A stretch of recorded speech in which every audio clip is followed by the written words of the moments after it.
Hello, I'm Auden Johnson, a fantasy author, and we're going to talk about one of my favorite things about writing, especially about writing fantasy, creating magic system.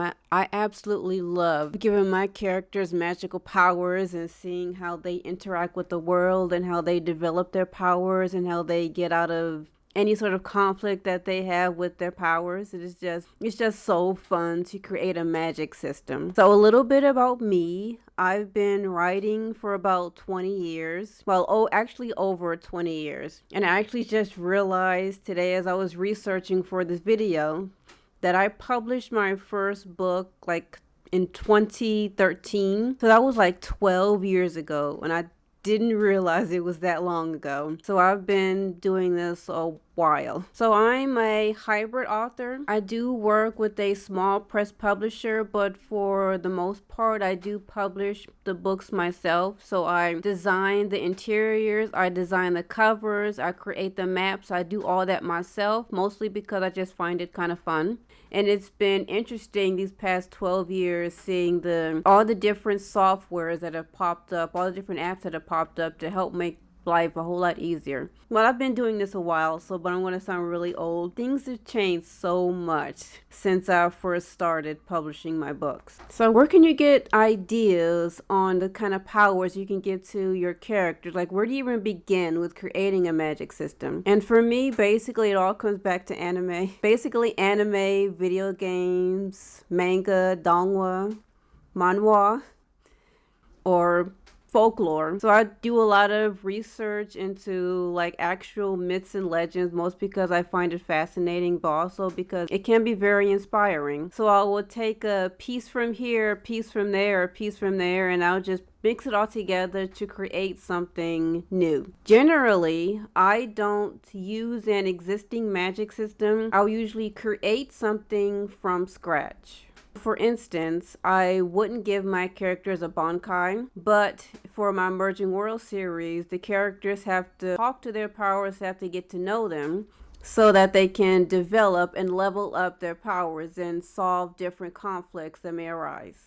And also, spiritual pressure comes up a lot in my stories. Like in certain cases, just their presence can be a physical attack. So then a part of the world building is how do they go about life without their powers constantly affecting people. So first and foremost, remember that this is your story and write your magic system however you want. Just make sure to have fun with it. A lot of times what I like to do is opposites. So for instance, in our world and our mythology, demons are usually bad, but in mine, they're usually ambiguous. So I usually have fun taking things that are kind of considered bad in our world and making them a bit more gray in my world, because it's just fun to flip it like that. So remember that this is your story and have fun with it. The one thing I really love about writing fantasy and why I've stayed in this genre is the freedom to create whatever I want. Anything I want can be made realistic. So don't limit yourself on what kind of powers you can give your character. You don't have to rely on what's already out there. For instance, going back to my Merging World series, I created a magic system from Carl Jung's concept of the shadow. So my inspiration did not come from another magic system. It came from psychology. At its very basics, Carl Jung's concept of the shadow was basically there is a lot of untapped energy in darkness. And hearing that untapped energy is what inspired me, and that spiraled into a whole bunch of other stuff. And I went down this rabbit hole to research Carl Jung's shadow. So I bought a whole bunch of books about the shadow. I even went to this library in the city in Manhattan that's basically dedicated to all of Carl Jung's shadow. The library was just such a vibe. It was just such a relaxing place to work. And it's kind of sad that it's closed, but I really liked going there. It was called the Christie Mann Library. And I actually interviewed the librarian once for one of my master's program. Like I said, you don't have to rely on a established magic system or even a power to create your magic system. Just have fun with it and be open. Now you have an idea of the kind of powers or the kind of magic system you want in your story. How do you go about making it believable? How do you go about making it be realistic?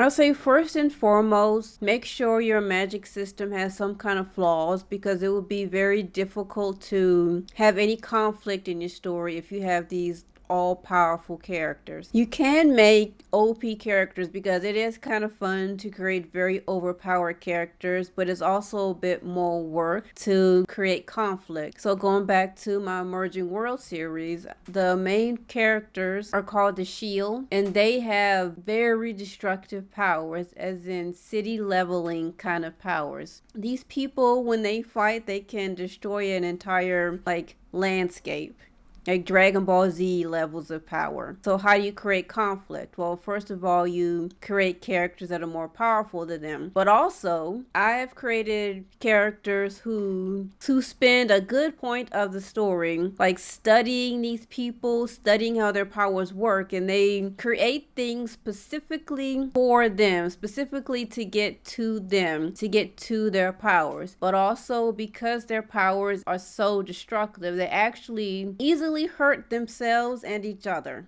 So obviously there is a way to develop a very overpowered character. So how exactly you start developing your magic system basically depends on your writing style. I'm the kind of writer who discovers things as they write. So I begin with a very basic concept of a magic system of a story, and I'll just start writing. And then when I get stuck, I'll break out my world building journals. I have a couple of them. Here's another one, and I'll start writing to try to figure out how to get unstuck from that situation. So for instance, I would hit a point where I could not visualize how the characters harness this energy. Where does the energy live inside their body? How does it look? How exactly do they mold the energy to do anything? So I stopped and created a very crude drawing of how the energy looks inside their body and how exactly it works, and that helped me visualize it. Or while I was writing, and then I realized I didn't have a full grasp of how exactly the energy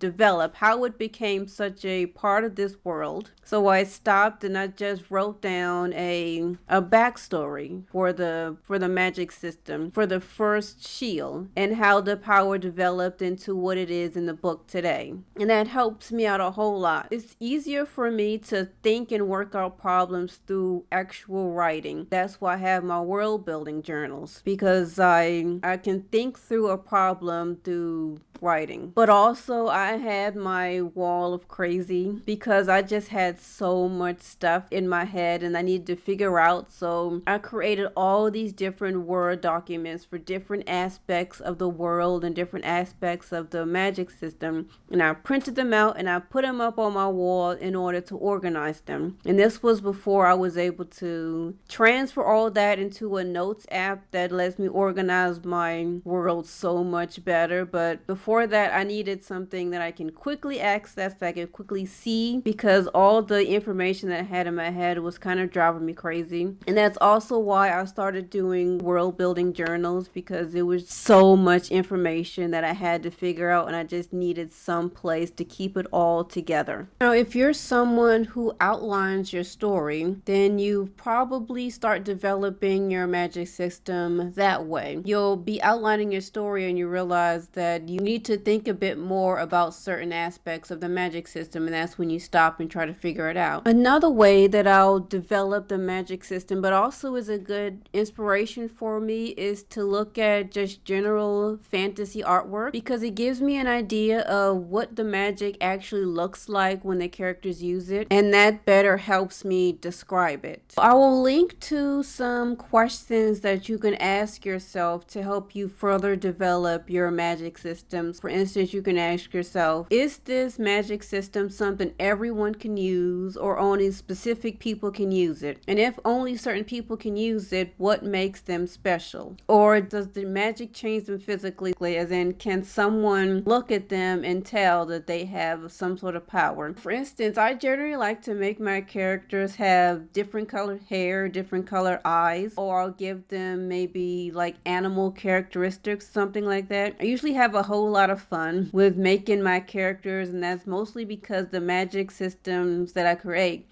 gives me the freedom to create any kind of race of being, any kind of characters. Going back to my Emerging World series, in general, the characters look human, except they might have like white hair or blue hair or like silver eyes or something like that. And it also changes the animals, and I have a whole lot of fun with that. I have like a blue wolf that turns into like a blue pillar of fire. The magic also changes nature, because I really like creating glowing landscapes, and this magic system helps me to do that. Another question you can ask yourself is, can people run low on magic? So is this something that is inside of them that they just produce, or do they have to pull the magic from something? And if they have to pull the magic from something, what is that something? Is this like a stone that they can find anywhere, or is it maybe a stone that's just very rare? So they have to conserve their magic, because that will also dictate how your world operates. Because if this stone is very difficult to find, then it's very valuable,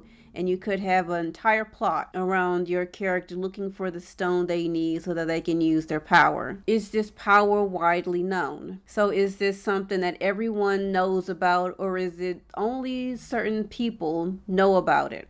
And if only certain people know about it, how exactly do they keep it hidden? I'll link to these questions, and there are so many more questions you can go through. I'll put a link to it in the description. But the whole point of asking yourself these questions and answering these questions is to get yourself to really think about your magic system, to think about how it affects your world, how it affects your characters, how it affects the plot of your story, because you really want it to feel like it's a part of the story. Like you want your readers to look at your magic system and think that they can do that, or wish that they could do that. In fantasy, I believe at least, anything can be realistic if you put enough work into it. You can take the most ridiculous sounding power and make it believable if you put enough work into it. So just have fun. And once again, I'll put more resources that you can check out in the description, including those questions that I was going over. And if you have any questions for me about creating a magical system, put them in the comments. Till next time.